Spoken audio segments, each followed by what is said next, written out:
Okay. Today on the podcast, I'm honored to have transformational mystic podcaster, award winning creative director, best selling author, speaker, coach, and mentor, Rebecca Campbell. Originally from Sydney, she spent 15 years in London and now resides in Glastonbury in the UK. Her books, translated into 28 different languages, Oracle's trainings and events have allowed others to connect with their souls and weave the sacred back into everyday life. Her podcast, Returning with Rebecca Campbell, allows listeners a sacred space to return to themselves and find the wisdom within. Her most recent works include her latest book, Your Soul Had a Dream, Your Life Is It, launched in November 2024, and her new Oracle deck, Inner Temple, currently on pre order. Welcome, Rebecca, and thank you for coming to talk with us on Multidimensional Mom. Oh, I'm so happy to be here. And what a great topic for a podcast. Thank you. Yeah, when we started, we were like, are we going to have enough spiritual topics to talk about forever? Yeah, there are enough. They're Oh. endless. hmm I want to start with you, where you've said it kind of all started. At age 18, I read you experienced sort of an internal call to awakening. Can you tell us how that happened and how it sort of set Mm. your path? Yeah, for sure. So when I was about 14, I had my first awakening, and then I had another one around 18. When I was 18, I went I grew up in Australia and I now live in the UK, but I didn't realize it specifically at the time, but I was really called on this pilgrimage to the sacred sites of my ancestry. So I went to ancient stone circles and other sacred sites, and it felt like I was like retracing steps, and I could really feel that call of the sacred. And I think that really, if I'm to analyze my work, it really is all about like protecting the sacred, because I think we live in a world where, like even as mums, like the sacred act of being a mother and being literally a portal for souls to come onto the planet. Right. What? Like we're not we the sacred is all around us. It is right here. It's always been here on earth as it is in heaven. And yet we've been programmed not to see it. So Mhm. yeah. Mm. And I do want to talk to you about motherhood because I love your take on it. And that Mhm. is such an important note. It's like you think about even the process of having a baby and just how Mm. mundane it's become, the appointments and the this and the Mm. that. And it's really this amazing thing that just can take over your life. And Mm. your Facebook says something I love. You say, for the mystics, the weird ones on the brink of change. And if that's not who we feel as mothers of Oh, multidimensional moms, I mean, oh every my day, God. how do you identify as a mystic? How do you help others do that? And then we'll kind of talk about how that weaves into motherhood. Mm. Well, for me, being a mystic is someone who is like in the mystery of it all. So it's like, and of course, when I first started on my spiritual journey, I was like trying to find the answers, like as if like there was a place to reach or an answer to get. And then, once you're on the journey for a while, you realize, oh my God, like it's the more you know, truly the less you know. Hmm. And for me, a mystic is someone who is daring enough to believe that they can go direct to the divine. And that the divine isn't just like some man in the sky, the sacred is everywhere. And it's in the plants, the trees, the flowers, the water. It's in the water of the womb in which we Hmm. all grow as well. It is everywhere. And if we open our eyes, we can see it. Yeah. Yeah, it really is. And again, it's hard to always connect to that in the stress of the everyday, but then you add the stress of motherhood. Right. And I know, I mean, how old are your children now? 5 and 2. You're How in the about you? you're in the thick of it. Oh, yeah. Yeah. My oldest is 10 and my youngest just turned 7, which seems like unbelievable because I feel like he's still a baby, but I think we feel that way Wow. with our babies, right? Yeah, totally. And I hear that like 7 is like it's a big age, like energetically as well. Like, like having like chords, like as in like your child needing you energetically, and seven's like one of the phases where it kind of stretches a little bit. Have you found Yeah. that?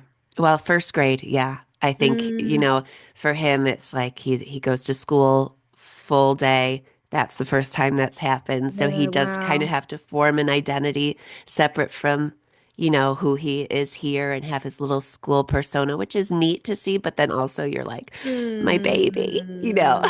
Yeah. But yeah, it is an amazing age. And I also remember, or a lot of people have told me, even on the podcast, that I remember my first memories around 7. So you start to think So like, true. yeah, is he now gonna, I mean, I don't know if anything mattered up to now, but like, Yeah. is Oh he my now going God. to be like, oh, I remember when you said that? Oh, yeah. But it's all felt in the body. The body remembers for sure. Yeah, and definitely Mm, the nurturing up until that point. mm, Um, so I want to talk to you about motherhood because it's such a huge part of who we are. Many times on this podcast, we find ourselves seeking answers, support to the challenges of midlife motherhood. yeah. And now that you're also a mom, how do you feel like motherhood? I know it's a big question, but how has it changed you? Mm, And how do you find a balance between knowing your own soul's desires, because I've struggled with that, and then giving your everything to these other human beings? it's really interesting. Oh gosh, what a huge question. Yeah. I mean, I think for context, I'm 43 and I've got a 5 and a 2-year-old. So I'm a like older mother and I'm kind of in the perimenopause, like I'm edging my way into that where like from a hormonal perspective, you're beginning to renegotiate relationships. So like in your 20s and 30s, you kind of like the way a woman's brain is wired is you're in that selfless sacrifice. Hmm. And so I'm kind of at this interesting bit where a lot of older mums are, where you're kind of like biologically, you're not meant to be overgiving and expelling or whatever while having young kids. So I'm finding it really interesting, the conversation around that, because I think a lot of older mums are feeling like guilty because they need, like, the energy level isn't there the same it was when they were 30 and 40, but also hormonally, we're Right. changing the way we're wired. So I think that's a really interesting conversation. Um, how has motherhood changed me? Oh my freaking God. So many ways, so many ways. I have always been very clear that like my work is my offering to the world. And I, from being a very young teenager, I was like, I know I'm here for a reason. I want to create, I want to inspire people. I knew that that was my mission. And anything that would get in the way of that, I questioned. And motherhood was one of those things because I couldn't see how me being a highly sensitive creative who is channeling in the middle of the night, Right. how is that going to work with motherhood? And I think I was afraid as well to be a mother in that sense, which is probably why I pushed it back and was fortunate enough to be able to do it when I did get the go ahead that it was what I wanted. Um, but I was really afraid that it would take me away from my path. Now I now know that couldn't be further from the truth because like my work is like in the wisdom area, right? And Hmm. becoming a mother, like I literally held the codes of life within my body. We all do. Like what? I'm into the mysteries of life. I'm into the journey of the soul. And oh my God, how could motherhood not be all of that and more, you know? Right. But it also has been really, really challenging because I am a sensitive, and maybe this happens to all of us, I don't know, but postpartum was really challenging. I had positive birth experiences, but very initiatory. And I any kind of initiation takes a long integration period. And so Hmm. it brought up a lot of unhealed things in me as from a child, like and particularly the confusing bit for me, I hadn't discovered reparenting myself I was before I had just my listening first. you talk about that on a podcast today when I was driving my kids to Oh, school and you brought up reparenting and I was like, yeah. gosh, it's something we forget about, but it Yeah. affects us on a subconscious level every day. And it's almost like that pendulum, right? Like, oh, I don't want to do Mm. this to them because that was done to me. And you don't Mm. even realize those things come back up. Yeah, Yeah, that, exactly. I wasn't ready for that. And yeah. particularly, I think when your kids are really young, pre-verbal, that can be confusing because you don't actually have the memory of it, but the body Hmm. remembers. Yeah. So that's been really, really big. I think the other thing that has been challenging but incredible as well is as like my work is about connecting spiritually, and so spiritual practice has been a big part of my life. And I've always been an advocate for daily practice, like showing up with discipline, daily ritual, that kind of thing. And when I became a mum, I was all of a sudden not able to show up in the way that I did. I think I've shown up maybe 5 times in the past, like almost 6 years, to the practice that I used to, because Hmm. I'm woken up first thing in the morning, Right. or I just want to sleep. And so I've had to like very practically change the way that I do my spiritual practice, and um I remember this one moment where it was my son was maybe 6 months, and I realized how compartmentalized my life was from the sacred up until that point. Now, I dedicated myself to sacred connection, but still it was separate. Like I would go and do my spiritual practice rather than weave it into the everyday. And it was actually the challenge of not being able to do that with a newborn or a toddler or now two, that actually opened the door to find ways to weave it really, like really thread it into the center, into the heart of my life, which has been an incredible blessing. And now don't get me wrong, like then this isn't the season that I'm in right now. I would love nothing more than like, to have all day long to be able to like, To connect in with the meditate and sacred, yeah. meditate. Like that'd be amazing, and I would love to have more time to do that. But it's not the season that I'm in. But Right. then I started discovering things like there's an ancient Tibetan form of meditation that's essentially, they say it's the highest form of meditation. It's the breastfeeding mother. And so you kind of, and we're just not taught this, but and I know not all mums have been able to breastfeed, and so it's there's so many more sacred practices as just literally bringing a baby into the world. But that particular meditation, now we that's a full-time job. It So it's is. like, do you really need to sit down on a meditation pillow if you're doing that every single night and every single like all through the day? So yeah, I think it's just opening our eyes to the sacred that is literally woven into the role of mother as well. But we've not, our society is not set up to be able to see it. Mm, Right. Gosh, and just the time that a little one takes, but then that breastfeeding cycle. mm, However, like I did it for almost a year with both, and it makes you go mm, aside and take that time, though. I remember like mm, leaving parties, leaving people in the downstairs of my home saying, I need to go upstairs with him because I had to do it privately or they wouldn't focus. And it mm, is kind of, it teaches you that we need some space. Now it's time for me and my child. And what mm, an important thing to take with us as mothers, too, because you are mm, just thrown into so many situations and it's like, just keep your head above water. But we still mm, need to remember to take that time, mm, with our littles and just with ourselves, have that quiet, mm, because it can become so difficult. Do you feel personally that motherhood has heightened your intuition? mm. Yeah, definitely. Um, it's heightened my intuition. Um, and yeah, there's like a honing in that has Hmm. kind of happened, but also it has, I think it because the way I'm like seeing intuition is more like third eye vision type intuition, Sure. but there is something in the body, which I guess is more instinctual based intuition that I think is activated as well. Like this this that mother reaction, like the kind of like response of the body. Like Hmm. it's definitely really activated my bodily intuition. Yeah, like the somatics. Right. You think like when they're falling, how you reach out before they even fall. Like it's Exactly, just like exactly. inherent.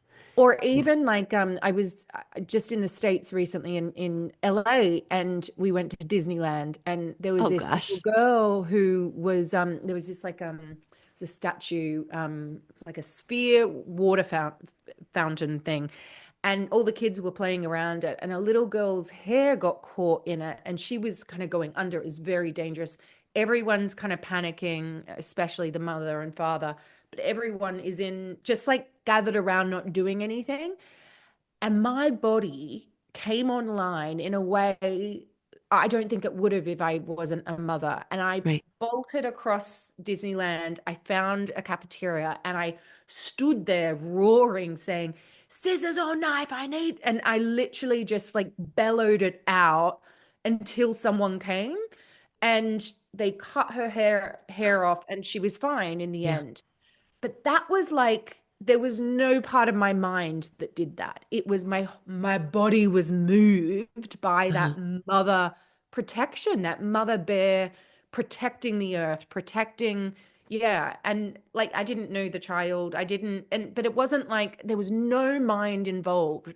I Right. just, yeah, and It's a I surge. a surge, Yeah. exactly. And apparently the speed at which I traveled was like ridiculous, you know? And I think this is what is activated within us. Hmm. And it's not just for ours, for our children. No, isn't it interesting Mm. too? Like, because that's the one thing I've heard. I've looked so much into like near-death experiences, and the one key component that people bring back from those, and it's always that we don't understand as humans how interconnected we really are. And isn't Mm. that funny with motherhood? Suddenly you're everyone's mom. You Oh know, my like God, you totally. see a little one on the playground, you're like, oh, he fell. Okay, where's your mom? Where's the, you're just like reacting to all of a sudden you're everyone's mother. The web, yeah. Yeah, So it's true. That's so overwhelming, true. but it's Yes. pretty neat. Mm, it's Yeah, so true. Yeah, and like that thing of like, oh my God, like every single person has a mother. right, Like it's so basic and obvious, but like until you become one, you're like, I've not even considered this before. right, right. And then I think about all the ripples out from that, right? It's like, Yeah. I don't know if you have a relationship with your own mom, but Hmm. how doesn't that change? Like, Oh you're my like, God, totally. yeah, and then you see them in the reflection of like grandparents. And Yes. sometimes I'm like protective. I Hmm. think more of a mother bear than I realized I would be, where I'm like, no, I'm not letting you do that to them. Like we're not Yeah. that when it comes to my baby is like, you got to go through me. Um, Yeah, that's so true. Yeah, there's a renegotiation of yeah, power, and yeah, it's so true. yeah. So it's just interesting. Um, Mm. I have listened to several podcasts you've guested on where you talked about how your dreams and your visions have inspired your oracle decks. Mm. Really, really just amazed by that. Can you describe how you receive visions from spirit and how that then translates into the art for you? Mm. Oh, that's so good. Yeah, so all through my life, I have had visions. And some of them are ones where my eyes are open and I see something, some are literally through my dreams, and others, meditations. Some are altered experiences that I've spontaneously gone into.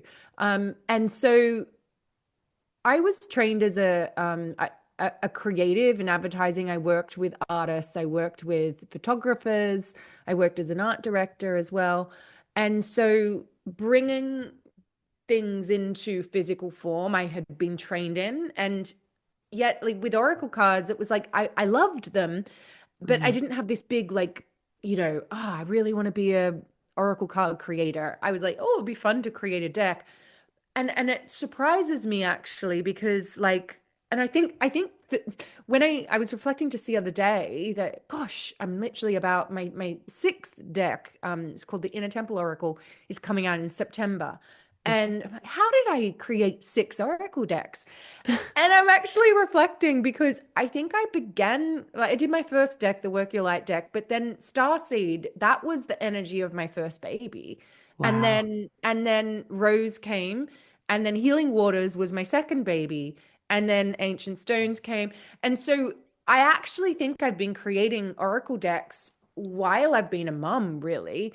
And I think it's been perfect because I've had so many of these visions through my life.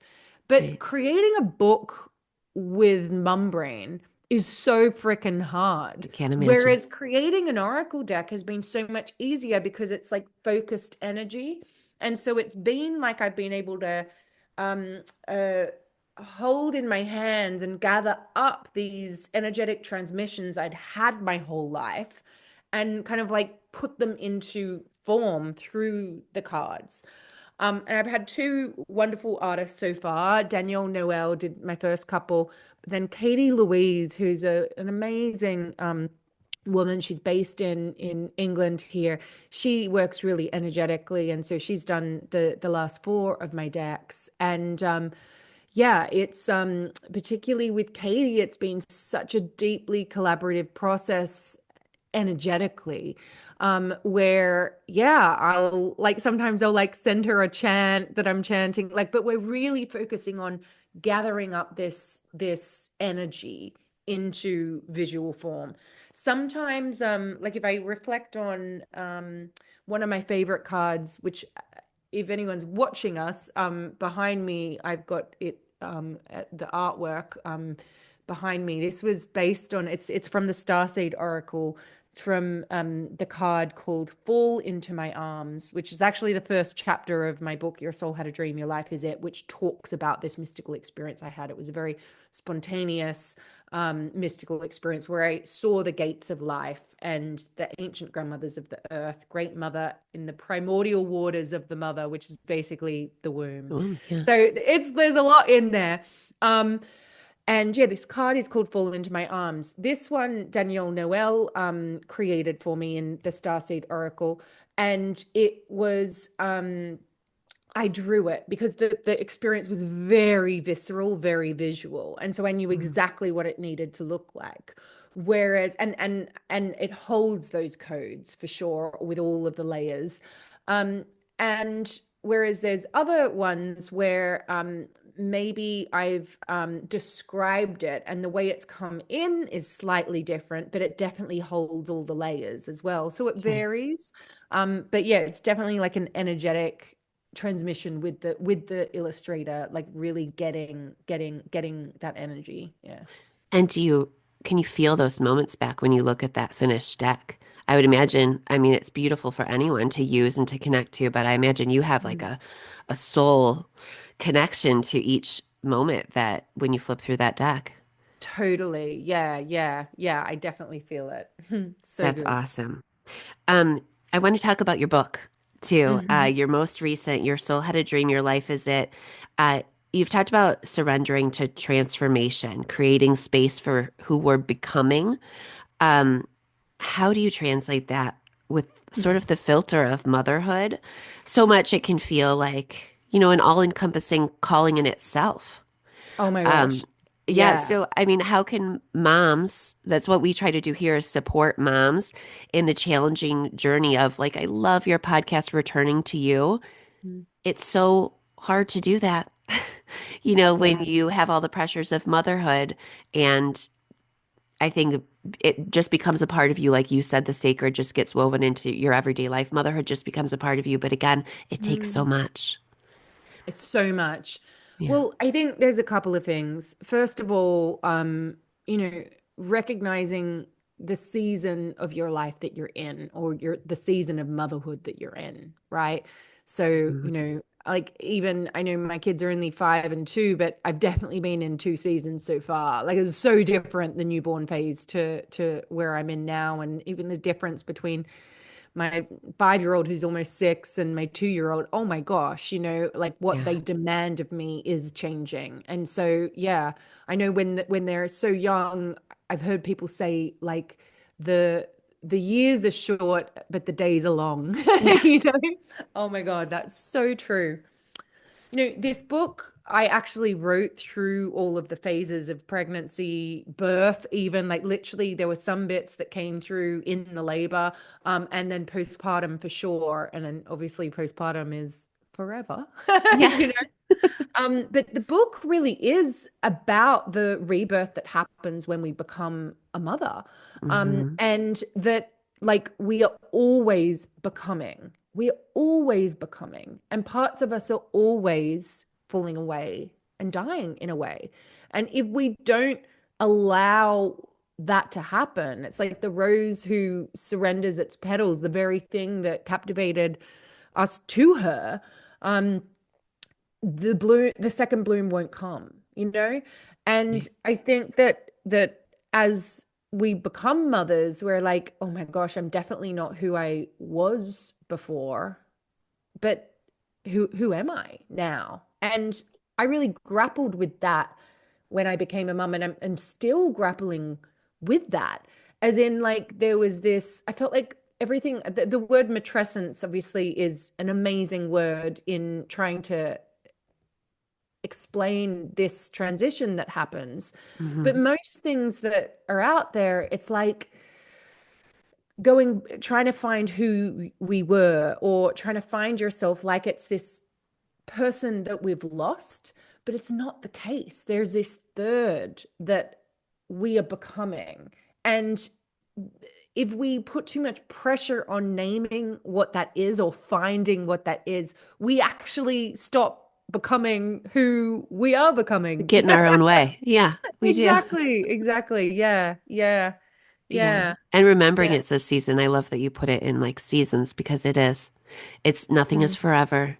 And those mm, difficulties at that age will turn into something. And then it's hard to even remember. Like I came across a bottle mm. warmer in my basement when I was going through trying to put away their Oh, winter stuff. And I was like, oh, I hardly remember that. oh my I don't gosh. even remember Yes, that you part. think you would not go, and I remember my friend Robert said to me, he's like, write it down when you experience it. You think you're going to remember, but you won't. And I've thought about that comment such a lot. And I'm in these moments and I'm like, oh, I would definitely remember, say, the way my kid eats blueberries so fast or whatever, and the nickname that I gave him for it. But now I'm like, oh, I've almost forgotten that. I Right. forgot the way they said that. It's like it's right there, but yeah, it's Hmm. amazing. Or you'll Yeah. forget which one. That makes me feel really bad. Right. You're like, Oh my wait, was it God. you or you that did this? You know? It just happens. I like Mm, to write down the things they say. I think two no. is such a magical age because suddenly they're this little person with like Yeah. ideas that they can connect to and communicate. Oh, that's gorgeous. Yeah, and you need to write down the things they say because they are so funny and just so intuitive sometimes. You're like, how did you Yeah. think of that? So true. Yeah. So my last question is about your podcast. You've had a Mm, lot of really amazing guests. mm, I'm not going to make you pick favorites, mm, but what have been some of your favorite topics to discuss on your podcast? mm. Good question. I would say anything to do with, well, near-death experiences I love. Gates of Life, Journey of the Soul, I Me love. too. Um, and then I think also the ancient sacred feminine and the dark archetypes of the goddess. So the parts of like the ferocious um goddess, or the rage goddess, the ones that are expressing what has been repressed in society. Um, because I've been fascinated by that, because what I began noticing when I did become a mum, it unearthed this power within me, but Mhm. also this ancient grief and rage within me that I think has been repressed within society in general.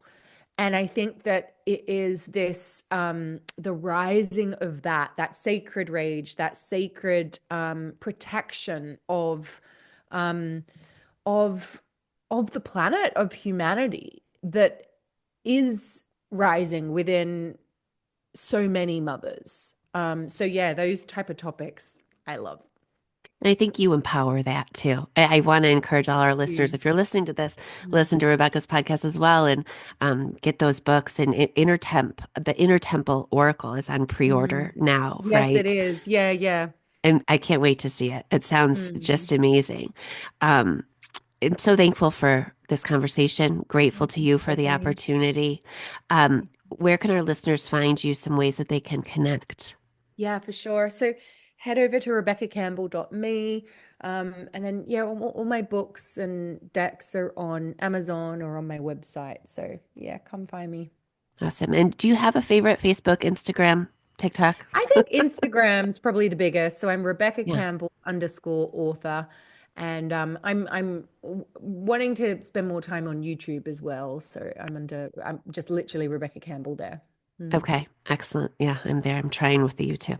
Mhm. Thank you so much. I love Thanks, this conversation. You Stephanie. do amazing work, and you're so helpful to all of us moms out there trying to reconnect with the spiritual and to remember that it's still within us. Beautiful. Thank you, Stephanie. Thank you. Have a great day. Yay.